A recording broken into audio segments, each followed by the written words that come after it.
Prime Minister Justin Trudeau took a rare step in the Canadian context, not seen in a number of decades, of declaring a national public order emergency in an attempt to shut down the protests that have been going on in Canada for some time. This Emergencies Act invocation can provide for the use of the military, but may not necessarily lead to that. And Trudeau said the government is not bringing them in, but it can temporarily suspend citizens' rights to free movement or assembly, and the government is taking steps to stop financial support of illegal protests. That part it's been doing for some time. The Emergencies Act invocation is new, and they're making claims about how far they'll go with that and no further. We'll have to see in a week or two where that's at. Bear in mind, a few things have also happened recently. The decision to invoke the law came as the Royal Canadian Mounted Police in Alberta said on Monday that they had arrested 13 people and seized items including guns, body armor, and ammunition. You can see actually a shot of some of what was seized.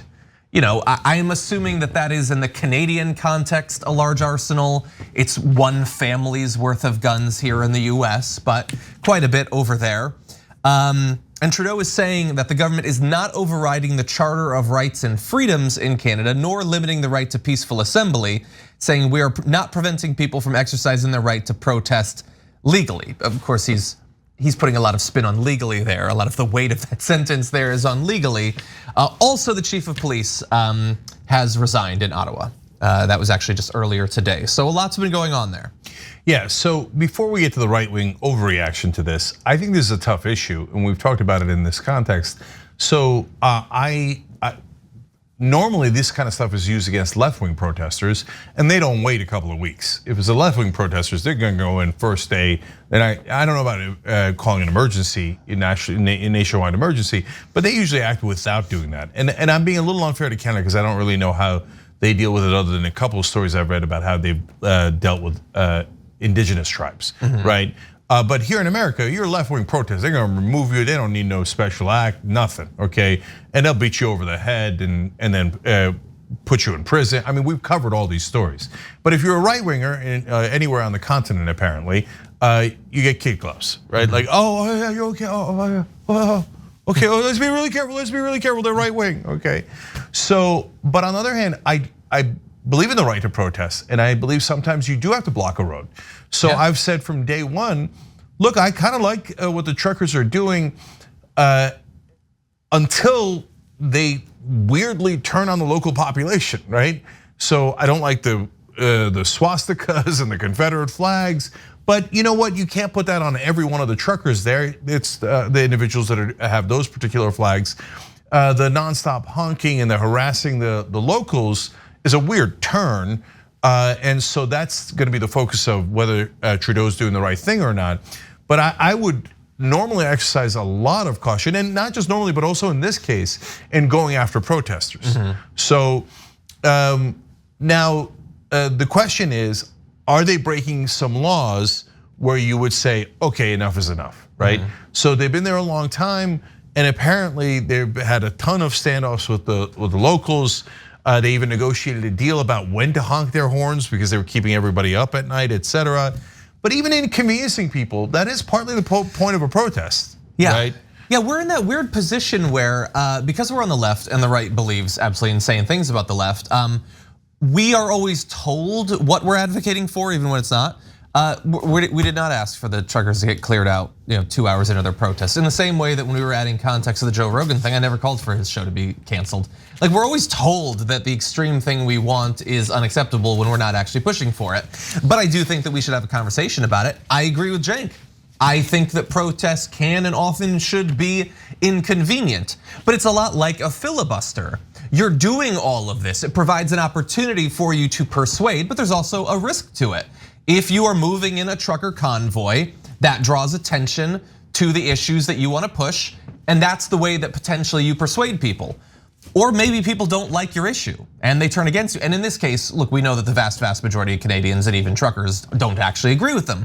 Now, you do not have to have a lot of popular support for your protest to be legitimate. You can be incredibly unpopular. So they're free to do that. The question then is, and this is an honest question I would ask to good faith conservatives. So what is the limit then? I don't believe it's on me, especially in the Canadian context, to say you get to block the streets of Ottawa for 3 days or 8 days. When people don't seem to be buying it, they're not getting onto your side. So then how long? Is it forever? Can they just, there's no more streets in Ottawa, like forever? Is that actually what you want? Like there has to be bounds of reason at some point. And so can we have an actual conversation about that at some point? Right, and part of the point of protest, left wing or right wing, is to draw attention to an issue. And so for example, in Selma, Alabama, when they were doing the march in the civil rights era, obviously the cops did a cavalry charge on them on horses, but they also sicked dogs on them. And some of the most powerful pictures were of civil rights protesters being mauled by dogs. And so once they got attention to the issue, the whole country realized, oh my God, they still don't have basic rights in the South for African Americans, not basic rights. And then the country said, that's not good, we don't want that. And Lyndon Johnson, pushed very aggressively by Martin Luther King, Malcolm X, and the others, passed the Civil Rights Act and the Voting Rights Act, which required big majorities to do that because they had to get past the filibuster, okay? And so now when the right wing draws attention, and they've done the trucker convoy in terms of the original point of the protest to draw attention to your cause, has done a spectacular job. Everybody's heard of it. And so their cause is, don't believe 99% of the world's doctors. All the doctors are morons. And we, right-wing truckers is specific, not all truckers, okay, have got this figured out, and the truckers know better than the doctors. Congratulations, you've made your case, okay? Now, how long are you going to continue to make your case, which the great majority of Canadians find to be mental, okay? So. Is it a week, is it a month? I don't know, those are good questions, right? Those are good questions, because I wanna allow protests as much as possible. But at some point, I don't know what the time period is after you're still blocking the roads, which is, yes, technically illegal, right?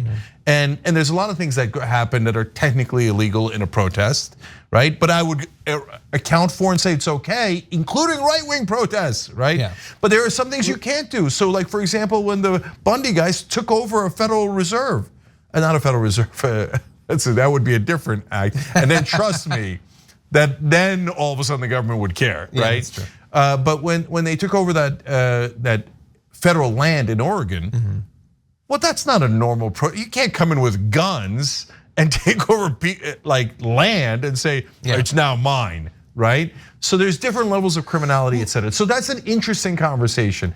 But of course, right-wing media is not having an interesting conversation. Well, and the difficult thing is that, like, I was trying to ask an honest question, but we can't, for the vast majority of these things, we can't have an honest, open conversation about this because most of the people involved in this are operating in entirely bad faith. Like if you are just a trucker who wants people to be aware of the mandate thing, then you might have a certain limit for how long you think it makes sense to do your protest. If, on the other hand, you're an American right-wing news network that would desperately like all of the time between now and the 2022 congressional elections and possibly the 2024 presidential election to just be a vague, amorphous, never-ending Tea Party-esque trucker protest, then you don't care about persuading people on the mandates or anything like that. You just want there to be stuff so that you don't have to talk about specific policies, just a thing where truckers are there or whatever. And fundamentally, if we're talking about good faith, what does the right actually think about this? I want to have a conversation about how much allowance for protest. We err on the side of a lot of allowance for protest, including inconvenient protest. They're pretending that they want to do that right now, but clearly they don't. What were they just advocating for Occupy Wall Street? This is the right of the people to do this, or the autonomous zone in the Pacific Northwest. They were advocating for you to be able to run down and kill protesters and get off scot-free. They don't actually support any of this, except if it's convenient and they agree with the protesters in a very limited context. So we can't talk about actual principles when they don't have any actual principles that they're bringing to bear on this issue. Absolutely. Before we go to the Tucker clip, I want to go to our members because a couple of really good points. Cousin Vinny wrote in, remind me where Tucker was when Trump had Black Lives Matter protesters abducted and thrown into unmarked vans without giving cause or reason for arrest. So we're principled, and even in a right-wing protest, we tell you, hey, we got to figure out a way to let them protest for quite some time, right? Yeah. Those guys are like, oh, they're kidnapping people off the streets. Who cares? Oh, they're black or they're left-wingers? Good. Yeah, police state is awesome. Yep. So they're just goddamn liars, and they're the world's biggest hypocrites. Totally true. Pseudo Dragon lives in Ottawa, and he said, "Cenk, I live in Ottawa. This is far more than inconvenient. It is hateful. It is violent, and it has been since day one. Please read some of the local news coverage before talking about this again." No, brother, I have read it, and by the way, that's probably why the Ottawa police chief resigned. Because if they're breaking other laws, like, hey, I'm doing the boycott. Oh, but hey, you're a random citizen of Ottawa. I don't like you. I'm going to assault you. Well, that guy should be arrested on the spot. That's not a part of a protest at all. If they break any of the laws that outside of blocking the streets, etc., that's part of their protest, of course they should be arrested. And a lot of them should have already been arrested for those specific crimes that they were committing. But thank you for writing in. I love doing the show with our members, and you guys often provide excellent perspective, which you do from Ottawa. So tyt.com/join to become a member and do the show with us. Thanks for watching the Young Turks. Really appreciate it. Another way to show support is through YouTube memberships. You'll get to interact with us more. There's live chat emojis, badges. You've got emojis of me, Anna, John, JR. So those are super fun. But you also get playback of our exclusive member-only shows and specials right after they air. So all of that, all you gotta do is click that join button right underneath the video. Thank you.